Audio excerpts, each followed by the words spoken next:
दोस्तों नमस्कार। Learning by AP sir YouTube channel में आपका स्वागत है। आज की शुरू करते हैं इम्पोर्टेंट करंट अफेयर्स का डिस्कशन।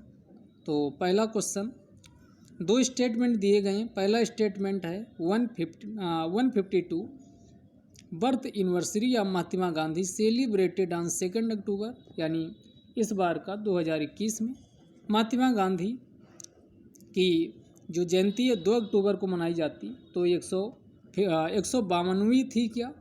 सेकंड स्टेटमेंट है India's highest science award Shanti Swaroop Bhatnagar prize 2021 has been announced to honour 9 scientist, यानी विज्ञान के क्षेत्र का जो सर्वोच्च सम्मान है जिसे शांति स्वरूप भटनागर पुरस्कार के नाम से जाना जाता है, 2021 में 9 वैज्ञानिकों को दिया गया है क्या। अब पहले स्टेटमेंट की बात करें तो बताना क्या सही है।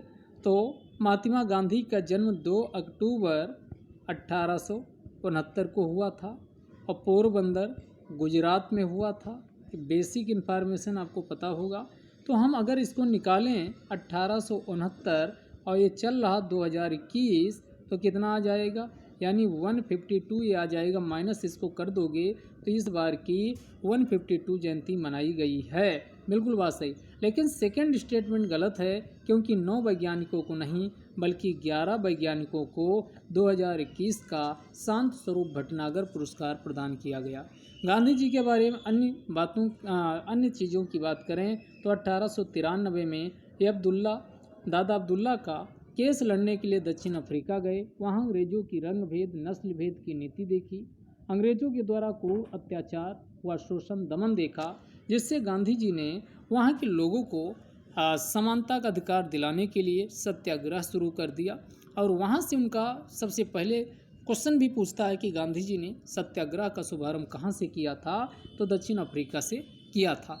आप गांधी मूवी देखे होंगे। इनको एक रेलवे स्टेशन पर उठाकर फेंक भी दिया जाता है ट्रेन से, क्योंकि ये गोरे नहीं थे, काले में काउंट अश्वेत थे। तो आप उस स्टेशन को कमेंट बॉक्स में बताइएगा, ये भी आपके पीसीएस एग्जाम में पूछा जा चुका। उस स्टेशन का क्या नाम था जिस पे गांधी जी को ट्रेन से उठा करके नीचे फेंक दिया गया था।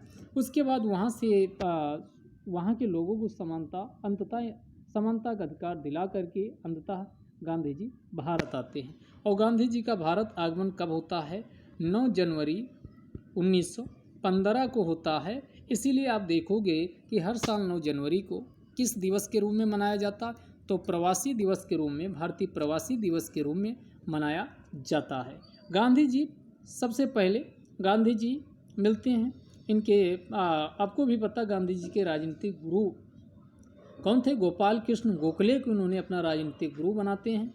और गोपाल कृष्ण गोखले इनको कहते हैं कि आप पूरे भारत का भ्रमण कीजिए। पूरे भारत के भ्रमण के लिए यात्रा ये करना शुरू करते हैं। और फिर इनको राजनीति में आने का मौका कब मिलता है, 1916 बनारस, जो आज काशी है, बनारस हिंदू विश्वविद्यालय में इनको आमंत्रित किया जाता भाषण देने का। और वहाँ पर ये ऐतिहासिक भाषण देते हैं और वहाँ से इनकी एक पहचान बनती है। तो पहला इनका जो भाषण था 1916 का, काशी हिंदू विश्वविद्यालय जिसे बनारस विश्वविद्यालय के नाम से जाना जाता है, वहाँ पर ये अपना भाषण देते हैं। उसके बाद फिर 1917 बिहार के जमींदार थे राजकुमार शुक्ल इनको आमंत्रित करते हैं कि बिहार के चंपारण के किसानों की दयनीय स्थिति को आइए जानिए, और ब्रिटिश के द्वारा जो क्रूरता की जा रही है, नील के जो किसान हैं उनके खिलाफ, उनके अधिकार को नील की खेती ज़बरदस्ती कराई जा रही है, उसके खिलाफ संघर्ष करिए। उन्हीं के आमंत्रित करने के पश्चात गांधी जी बिहार जाते हैं, बिहार के चंपारण में जाते हैं। और फिर वहाँ जा कर के इनका पहला जो गांधी जी का चंपारण सत्याग्रह सफल होता है और उससे गांधी जी की और पहचान एक बनती है। इसके बाद 1918 में गांधी जी के द्वारा 1918 में अहमदाबाद, ये क्रोनोलॉजी भी पूछता है, तो गांधी जी के द्वारा 1918 में अहमदाबाद में क्या किया जाता है, यानी जो वहाँ के मिल मजदूर होते हैं उनको बोनस ले करके यानी विवाद शुरू हो जाता है। और फिर गांधी जी बोनस दिलाने के लिए वहाँ पहुँचते हैं। तो ये इनका दूसरा जो सफल आंदोलन रहा, इसी पे गांधी जी ने पहला सवर्ण अवज्ञा आंदोलन गांधी जी का पूछा जाए जो सफल रहा वो कौन था। भारत में सत्याग्रह या सत्याग्रह सवर्ण पूछा जाए तो 1917 का चंपारण था। लेकिन पहला भूख हड़ताल गांधी जी जिस पे भूख पे बैठे थे वो कौन था, 1918 का अहमदाबाद आंदोलन था। उसके बाद गांधी जी के द्वारा 1918 में ही चंपारण के बाद फिर चंपारण, उसके बाद अहमदाबाद, फिर आपका ये कौन सा आंदोलन, खेवरा आंदोलन, खेवरा आंदोलन की शुरुआत की जाती है और तीनों आंदोलन सफल होते हैं। फिर उसी दौरान 1919 का भारत शासन अधिनियम आता है और भारत शासन अधिनियम में जो एक क्रूरता कानून होता है, क्रूरता कानून के बाद कई लोगों के द्वारा उपाधियां त्याग दी गई थी। जैसे गांधी जी के द्वारा गांधी जी को केसर हिंद की उपाधि मिली हुई थी, इन्होंने केसर हिंद की उपाधि त्याग दी थी। इसी प्रकार शंकरन नायर थे, उनके द्वारा उनको उपाधि दी गई थी क्योंकि वो ब्रिटिश की एग्जीक्यूटिव काउंसिल कार्यकारिणी परिषद के सदस्य थे।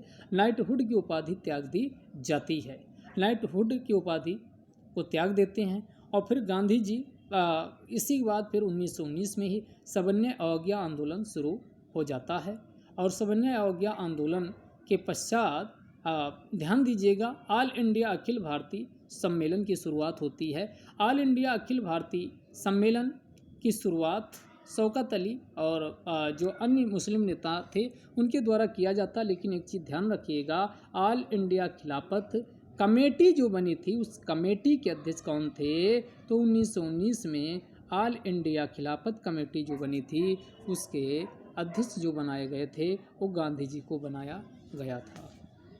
अब अगला इसमें देखते हैं